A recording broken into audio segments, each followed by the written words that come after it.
Run হয়ে গেছে, পুজো দেওয়াও কমপ্লিট হয়ে গেছে। চলো এবার মুড়ি খাবো, তারপরে রান্না। আমাদের বাবা কি করছে? আমাদের বাবা বসে আছে, খাওয়া দাওয়া হয়ে গেছে, খাইয়ে দাইয়ে সব কিছু করে দিয়ে ওদেরকে জল দিয়ে বসিয়ে দিয়েছি, ওরাও বসে থাকবে। মুড়ি খেয়ে তারপরে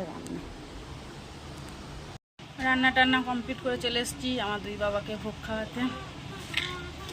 এটা হচ্ছে ভোগ, কালকে বাবা রাত্রি এনে রেখে দিয়েছিল, আমি ফ্রিজে ঢুকিয়ে রেখে দিয়েছিলাম। চলো কী ভোগ এনেছি দেখো, তার সাথে ওদেরকে খাইয়ে। দুপুরের মেনু আজকে ভাত, উচ্ছে আলু ভাজা, পটল ভাপা, সর্ষে পোস্ত দিয়ে, মাংসর ঝোল, আমের চাটনি। আমরা দুজন খেতে বসে পড়েছি, আমার ছেলে খেয়ে আঁকতে চলে গেছে। চলো খেয়ে নে।